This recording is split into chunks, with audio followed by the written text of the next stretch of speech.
a lot of our audience are sort of artistic group. So I would like to ask Kun Siriporn, what is the relation? I mean, is we buy things, we throw away. So how would that cause biodiversity problem?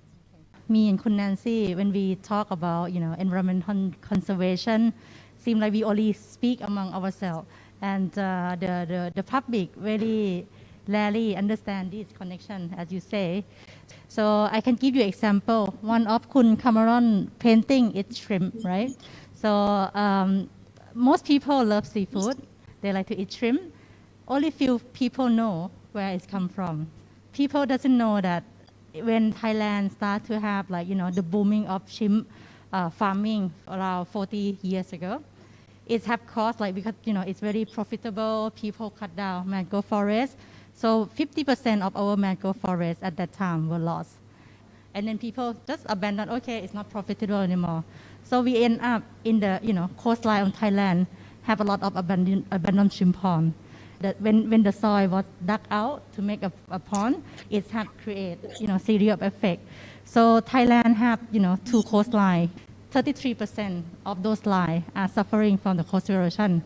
Most of the cost also from the shrimp farming. Shrimp already caused the forest loss in the coastal area. 50 years ago, people doesn't understand mangrove is very important ecosystem. Not sure many people have been to the coastal area. Mangrove have a beautiful structure. The tree was expanding so that it provide nursing ground for the small fisheries. So that they're very important. And another example that I can give is on people like to eat beef, chicken, all those things.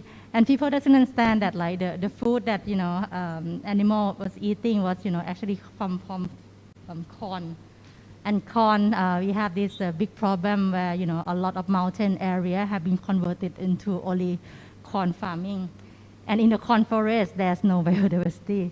So this just to how you choose your choice of food, your consumption, is already have direct impact on the biodiversity. Well, actually, first, from what you just said, is in terms of consumption itself, moderation is the key, right? So we need to know what we're eating.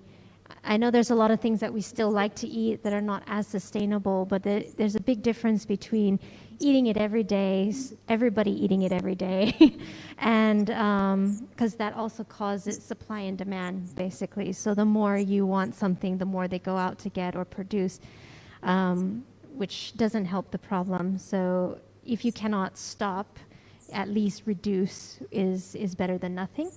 But one of the points that you mentioned is actually the point about sometimes you can see the impact, sometimes you cannot.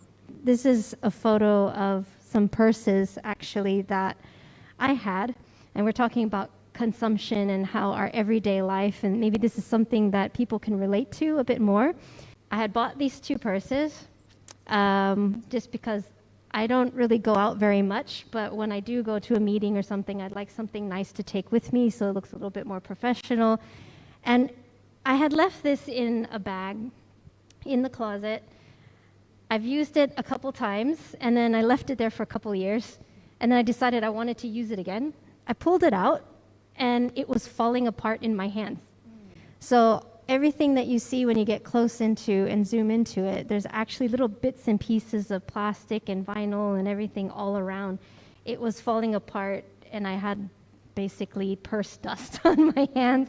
And you realize that if you are going to buy something, we don't need to buy a lot. Maybe we buy 1 or 2 pieces of things that we need to use in our everyday, but maybe we need to start looking about quality rather than quantity. And sometimes quality comes with a price, but maybe you can buy one thing that might cost 5 of those, but that one thing can last you 10, 15 years. This lasts me I don't even think it was a year, and it's already falling apart. It's very interesting when you talk about fast fashion. So a lot of business now have a plan for the product to be obsolete in a certain time. For example, we see our mobile phone, that it has to be changed to a newer version.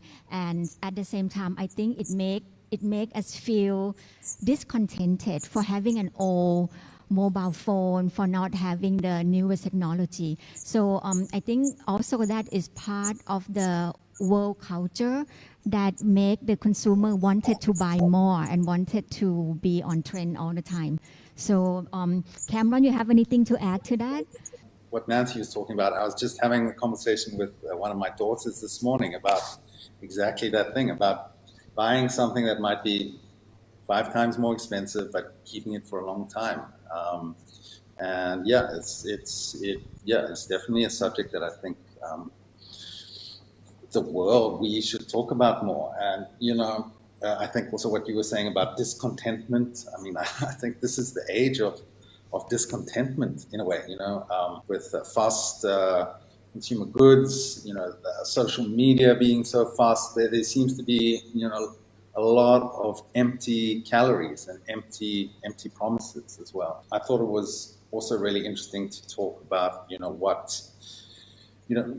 it's hard for us to see, if we can't see the immediate effects, we are often blind to them. So yeah, I'm like, what I hope maybe a little bit, what I can do with my art is like helps people kind of change a little bit how they see things, so, and like what lies like beneath the surface. Slightly. And I also think that art is so versatile. It's a communication tool that can reach to many people. It not only by reading, but to see something visually on the wall that is very attractive, and it might entice them, maybe younger generation or generation like us that was born to be so consuming so much.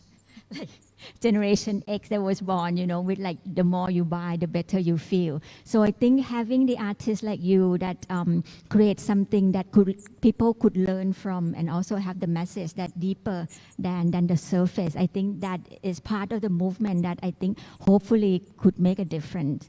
I just watched a documentary called Thai Whale, story about 3 years ago, the pilot whale was washed out in the shore of Thailand in the south. And that incident was very tragic. The whale died, and when they opened the body, they found 80 plastic bags. And before the whale died, they throw up in plastic bag as well. Very, very suffer death. And it make people think like, oh, those plastic bags could be one of us, Maybe people think like, okay, I use plastic bag, but I trash in the bin. It will no way to get to the sea. But statistics show already 80% of plastic trash that you found from the ocean come from the mainland. And it's from the people not careful to, use things that they use only just 1 or few seconds. So, and if we continue to do that, everything extract from the resource, right? Plastic bag come from petroleum. The more we extract, the more it causes to climate change. And if we have climate change, it affects biodiversity loss. I think the problem is people don't recycle. So you can use plastic. Plastic is not necessarily a bad thing if it's meant to last and be used over and over and over again. But we've come into this throwaway culture. Even nowadays with COVID, and sorry, I did have to bring up COVID, but we do need to use masks, which gets thrown away, and it's a necessity. It's something that we need to use, right? But it's just being thrown everywhere. Now, instead of just trash around, there's masks everywhere too. How are we supposed to change how we do things when sometimes the planet kind of throws a curveball at you and says, okay, everybody, we're going to reduce, we're going to reuse, we're going to change what we're using, and then, okay, everybody start using this. Everybody needs to put everything in a plastic bag. Now when you go to get a takeout, you go to a restaurant, spoons and forks and your napkin is all in a plastic bag, which because they want to reduce the amount of people touching things back and forth to prevent disease. But it's not helping the environment in the long run. So once this is all over, there's a whole lot we're going to have to clean up. in there. If I ask you now that we have leaders in COP26 talking about how to change it and how we could have the world in a sustainable way, is there any hope? Because COP26 result is not that promising, right? In terms of solving the issue, I guess I can't really comment whether COP26 is going to help or not, but I think it's kind of a sandwich that needs to happen. It's a top-down and a bottom-up approach. You need to start from the top for policy, but you also need to start from the bottom up for awareness. I mean, I'm going to be a little negative here, but I think it's already kind of too late. So it's more about damage control rather than solving the issue, because we can't stop it anymore. It's already in the environment, so it's about cleaning it up and finding a solution to figure out what we're going to do what's already there.